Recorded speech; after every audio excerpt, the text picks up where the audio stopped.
Siapa yang tak tahu dengan Abu Nawas? Nama ini begitu populer dalam cerita 1001 Malam. Tokoh Abu Nawas dikisahkan hidup pada masa pemerintahan Khalifah Harun al-Rasyid. Dalam sejarah Islam, pada masa Harun al-Rasyid inilah ilmu pengetahuan sangat berkembang pesat.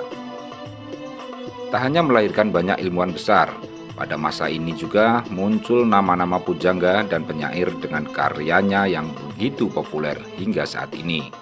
Nah, karakter Abu Nawas sendiri digambarkan sebagai sosok yang cerdik namun jenaka. Kisah-kisahnya dinilai bermakna dan tetap menghibur. Banyak sekali cerita dan berbagai masalah dalam cerita Abu Nawas, namun semua dapat diselesaikan dengan baik oleh Abu Nawas. Menariknya lagi, setiap penyelesaian yang dilakukan Abu Nawas sangat tak terduga dan jarang dipikirkan oleh orang pada umumnya. Kali ini, Abu Nawas akan memecahkan masalah tentang ibu yang sebenarnya.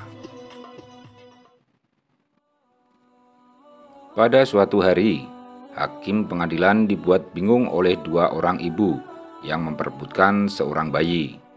Karena sama-sama mempunyai bukti yang kuat, hakim tidak tahu bagaimana cara untuk menentukan siapa ibu kandung bayi itu. Akhirnya, dia pergi menghadap Raja Harun al-Rasyid untuk meminta bantuan supaya kasus tersebut tidak berlarut-larut.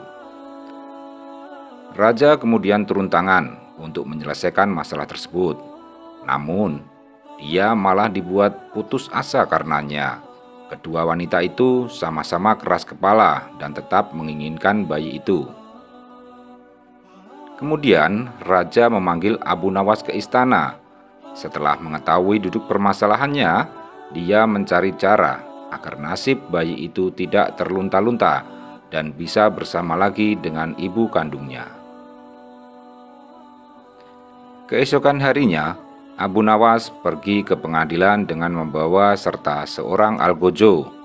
Abu Nawas menyuruh meletakkan bayi yang diperebutkan itu di atas sebuah meja. "Apa yang akan kau lakukan pada bayi itu?" tanya ibu yang saling berebut bayi tersebut. "Sebelum menjawab pertanyaan kalian, saya akan bertanya sekali lagi. Adakah di antara kalian berdua yang bersedia menyerahkan bayi itu kepada ibu yang asli?" kata Abu Nawas. "Tapi bayi itu adalah anakku," jawab kedua ibu itu serentak. "Baiklah kalau begitu. Karena kalian berdua sama-sama menginginkan bayi ini, dengan terpaksa saya akan membelah menjadi dua," jawab Abu Nawas.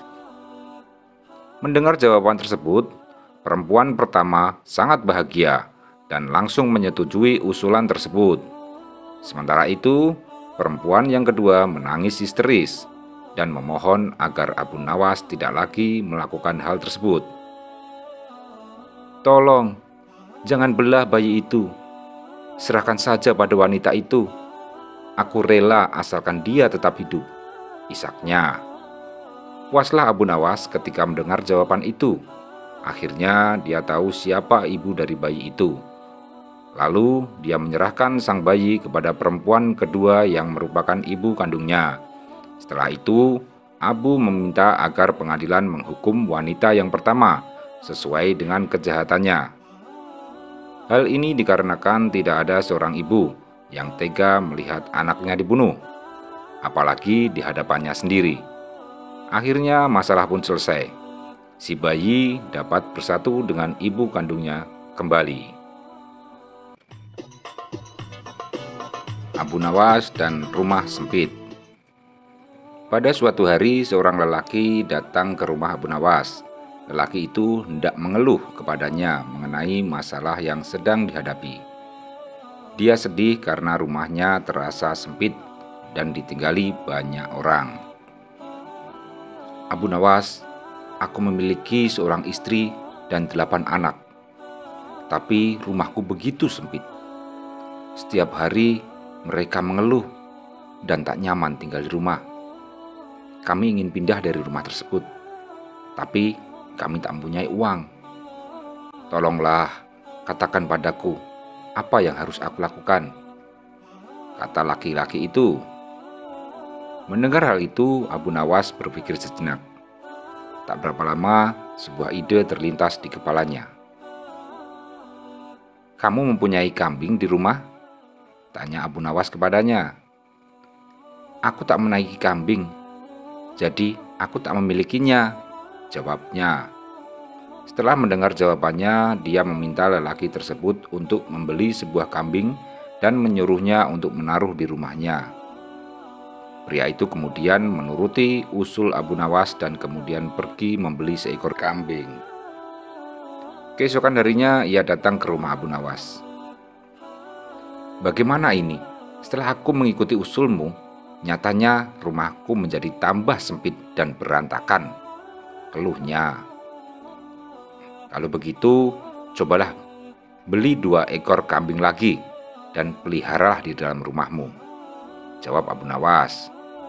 Kemudian pria itu bergegas pergi ke pasar dan membeli 2 ekor kambing lagi. Namun, bukannya seperti yang diharapkan, rumahnya justru semakin sempit.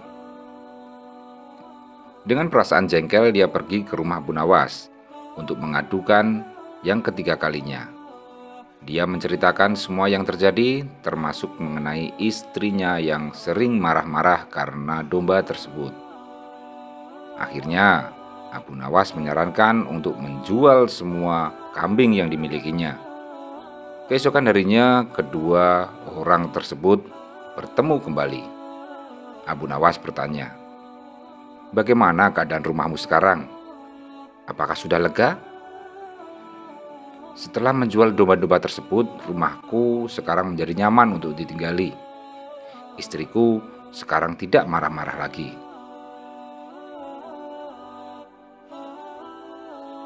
jawab pria tersebut sambil tersenyum. Akhirnya, Abu Nawas dapat menyelesaikan masalah pria dan rumah sempitnya itu. Abu Nawas dengan 6 ekor lembu yang berjenggot. Pada suatu hari, Raja Harun al-Rasyid memanggil Abu Nawas untuk menghadap ke istana. Kali ini, Raja ingin menguji kecerdikan Abu Nawas. Sesampainya di hadapan Raja, Abu Nawas pun menyembah, dan Raja bertitah, "Wahai Abu Nawas, aku menginginkan 6 ekor lembu berjenggot yang pandai berbicara. Bisakah engkau mendatangkan mereka dalam waktu seminggu? Kalau kau gagal, aku akan memenggal lehermu." "Baiklah Tuanku, hamba junjung tinggi titah Tuanku," jawab Abu Nawas. Semua punggawa yang hadir di istana berkata dalam hati, "Mampuslah kau Abu Nawas." Abu Nawas memohon diri dan pulang ke rumah. Begitu sampai di rumah, ia duduk terdiam diri merenungkan keinginan sang raja. Seharian ia tidak keluar rumah hingga membuat tetangganya heran. Ia baru keluar persis seminggu kemudian, yaitu batas waktu yang diberikan raja kepadanya. Lalu ia menuju ke kerumunan banyak orang dan berujar kepada mereka, "Wahai orang-orang muda, hari ini hari apa?" Orang-orang yang menjawab benar akan dia lepaskan, tetapi orang-orang yang menjawab salah akan ia tahan, dan ternyata tidak ada seorang pun yang menjawab dengan benar. Tak hayal, Abu Nawas pun marah kepada mereka. "Begitu saja kalian gak bisa jawab? Kalau begitu, kita menghadap Raja Harun al-Rasyid untuk mencari tahu kebenaran yang sesungguhnya." Di istana Baghdad dipenuhi warga yang ingin tahu kesanggupan Abu Nawas membawa 6 ekor lembu berjenggot. Sampai di depan Raja Harun al-Rasyid, ia pun menghaturkan sembah dan duduk dengan hikmat. Lalu sang raja berkata, "Wahai Abu Nawas, mana lembu berjenggot yang pandai berbicara itu?" Tanpa banyak bicara, Abu Nawas pun menunjuk ke 6 orang yang dibawanya itu. "Inilah Tuhanku."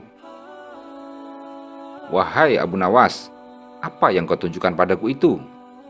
"Ya Tuanku, tanyalah pada mereka, hari apa sekarang?" jawab Abu Nawas. Ketika raja bertanya, tak seorang pun yang memberikan jawaban dengan benar dan jawabannya pun berbeda-beda.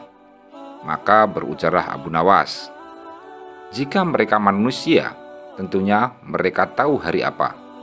Apalagi jika tuanku menanyakan hal yang lain. Akan tambah pusinglah mereka.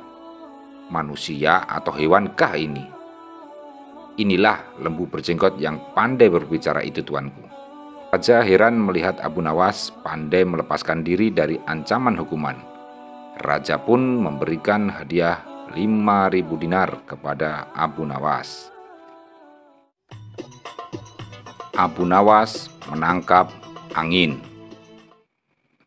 Pada suatu hari, Raja Harun al-Rasyid memanggil Abu Nawas ke istananya untuk diberi tugas. Setelah tiba di istana, raja pun menyambut Abu Nawas dengan senyuman. "Akhir-akhir ini aku sering merasakan perutku sakit. Kata tabib istana, aku terkena serangan angin," kata raja.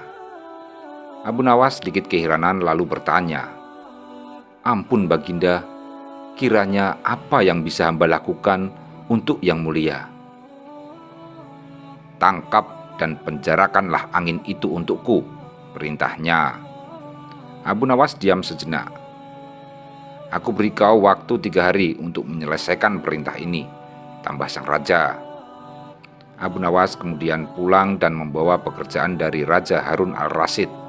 Ia masih terdiam, mulutnya terkunci rapat dan tak mengeluarkan sepatah kata pun. Dalam kebingungan yang tidak habis-habis, ia belum bisa memikirkan bagaimana cara menangkap dan membuktikan bahwa itu memang benar-benar angin yang ditangkapnya. Menurutnya hanya anginlah satu-satunya benda aneh yang tidak berwarna dan tidak bisa dilihat seperti halnya air yang masih bisa diindra. Sudah 2 hari, tetapi Abu Nawas masih belum bisa mendapatkan cara untuk menangkap angin, bahkan memenjarakannya. Abu Nawas hampir putus asa dan tidak bisa tidur karena waktu yang ditentukan tinggal sehari. Ia mondar-mandir memikirkan cara. Tiba-tiba ia tersadar dan berkata kepada dirinya sendiri, "Bukankah jin itu juga tidak terlihat?" Ia berjingkrak dan menyiapkan alat-alat yang dibutuhkan dan berjalan menuju istana, kemudian menyerahkan sebuah botol kepada raja. "Wahai Abu Nawas, mana angin itu?" tanya Baginda. "Ada di dalam botol ini yang mulia," jawab Abu Nawas. "Benarkah? Aku tidak melihat apa-apa," kata sang raja. "Ampun Baginda, angin itu tidak bisa dilihat. Tapi jika tuanku ingin tahu angin, maka bukalah tutup botol tersebut," jawab Abu Nawas. Setelah botol dibuka, sang raja mencium bau busuk dan marah-marah kepada Abu Nawas.